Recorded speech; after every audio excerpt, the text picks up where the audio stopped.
ഷമി, അല്പസമയം മുൻപാണ് മന്ത്രി വി ശിവൻകുട്ടി ഈ ആത്മഹത്യ ചെയ്ത ആനന്ദ് കെ തമ്പിയുടെ വീട്ടിൽ എത്തിയത്. നിലവിൽ ആനന്ദിൻ്റെ വീട്ടുകാരുമായി കുടുംബാംഗങ്ങളുമായി മന്ത്രി സംസാരിച്ചു കൊണ്ടിരിക്കുകയാണ്.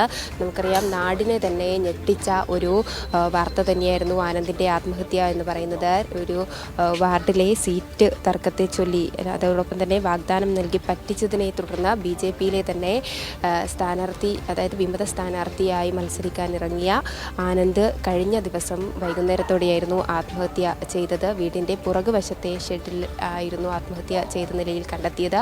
ഉടൻ തന്നെ സുഹൃത്തുക്കളൊക്കെയും ചേർന്ന് ആശുപത്രിയിൽ എത്തിച്ചെങ്കിലും ജീവൻ രക്ഷിക്കാനായില്ല. ഒപ്പം തന്നെ വിശദമായ ഒരു ആത്മഹത്യാ കുറിപ്പും എഴുതി വെച്ചായിരുന്നു ആനന്ദ് ആത്മഹത്യ ചെയ്തിരുന്നത്. തനിക്ക് സീറ്റ് വാഗ്ദാനം നൽകി പറ്റിച്ചു, അതിൽ മനം നൊന്താണ്. മാത്രമല്ല, കുറച്ച് പ്രാദേശിക നേതാക്കൾ, അതായത് തൃക്കണ്ണാപുരം ഏരിയ പ്രസിഡന്റ്, BJPയുടെ ഏരിയ പ്രസിഡന്റിൻ്റെ ഉൾപ്പെടെയുള്ളവരുടെ പേര് എഴുതി വെച്ചായിരുന്നു ആത്മഹത്യാ കുറിപ്പ് അല്ലെങ്കിൽ ആത്മഹത്യാ സന്ദേശം ഈ ആനന്ദ് അയച്ചിരുന്നത്. അതിൻ്റെ എല്ലാ ദൃശ്യങ്ങളും തന്നെ നമുക്ക് ലഭ്യമായിട്ടും ഉണ്ടായിരുന്നു. ഏതായാലും നിലവിൽ കുടുംബാംഗങ്ങളെ ആശ്വസിപ്പിക്കാനുള്ള ഒരു നീക്കത്തിലേക്കാണ് മന്ത്രി വി ശിവൻകുട്ടി ഇവിടെ തിരുവനന്തപുരത്ത് തൃക്കണ്ണാപുരത്തെ ആനന്ദിൻ്റെ വീട്ടിൽ, തൃക്കണ്ണാപുരം തിരുമല ഭാഗത്തായാണ് ആനന്ദിൻ്റെ വീട് വരുന്നത്. ആ വീട്ടിലേക്ക് എത്തിയത് കുടുംബാംഗങ്ങളുമായി സംസാരിക്കുന്ന ഒരു ദൃശ്യങ്ങളാണ് ഇപ്പോൾ കാണുന്നത്. കുടുംബാംഗങ്ങളുമായി സംസാരിച്ച ശേഷം മന്ത്രി ഇവിടെ നിന്ന് ഉടൻ തന്നെ പുറത്തിറങ്ങും എന്ന് തന്നെയാണ്, ഒരുപക്ഷെ മാധ്യമങ്ങളോടും സംസാരിച്ചേക്കാവുന്ന ഒരു സാഹചര്യം നിലവിൽ ഉണ്ട്. ഏതായാലും നിലവിൽ ഇതുമായി ബന്ധപ്പെട്ടുള്ള അന്വേഷണമൊക്കെയും തന്നെ പുരോഗമിക്കുകയാണ്. പൂജപ്പുര പോലീസാണ് കേസ് അന്വേഷിക്കുന്നത്.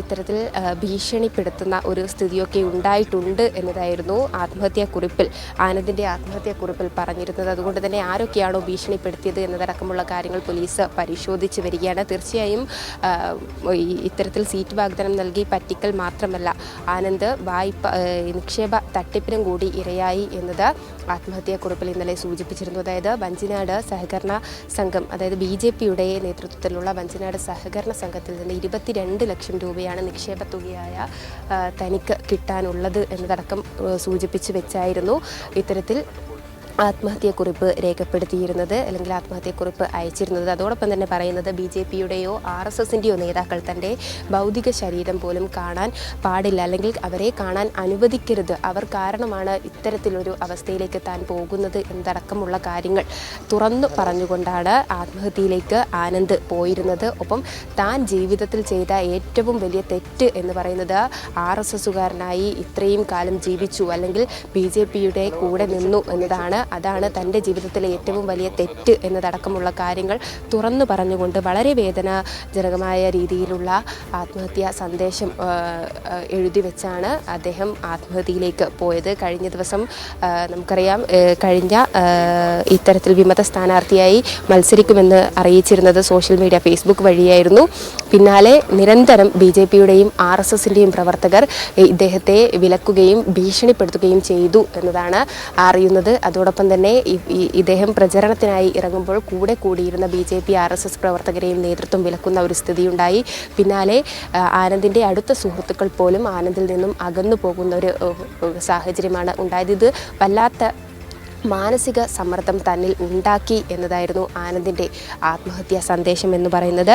അത്തരത്തിലുള്ള നീച പ്രവൃത്തിയൊക്കെയും ചെയ്തതിൻ്റെ ഫലമായാണ് തനിക്ക്, അല്ലെങ്കിൽ അതിൻ്റെ തുടർച്ചയാണ് തനിക്ക് ഇത്തരത്തിൽ ആത്മഹത്യ തിരഞ്ഞെടുക്കേണ്ടി വന്നത് എന്നതടക്കമുള്ള കാര്യങ്ങൾ ആത്മഹത്യാ സന്ദേശത്തിൽ, അതായത് വിശദമായ ഒരു ആത്മഹത്യാക്കുറിപ്പ് തന്നെയായിരുന്നു അദ്ദേഹം എഴുതി വെച്ചിരുന്നത്. തീർച്ചയായും നേതൃത്വത്തിൽ നിന്നും തനിക്ക് എപ്പോഴും തിരിച്ചടിയും അതോടൊപ്പം തന്നെ അവഗണനയും മാത്രമാണ് നേരിട്ടുകൊണ്ടിരുന്നത്. അത് തുടരുന്ന ഒരു സാഹചര്യം. പിന്നാലെ മത്സരിക്കണമെന്ന മോഹത്തിൽ താൻ ശിവസേനയിൽ ചേർന്നു. ശിവസേനയിൽ 2 ദിവസം മുൻപാണ് ആനന്ദ് ചേർന്നത്. ശിവസേനയിൽ ചേർന്ന് മത്സരരംഗത്തേക്ക് ഇറങ്ങാം, പൂർണ്ണമായും മത്സരരംഗത്തേക്ക് ഇറങ്ങാം എന്ന് വരെ തീരുമാനിച്ച ഒരു വ്യക്തിയാണ് ആനന്ദ് കെ തമ്പി.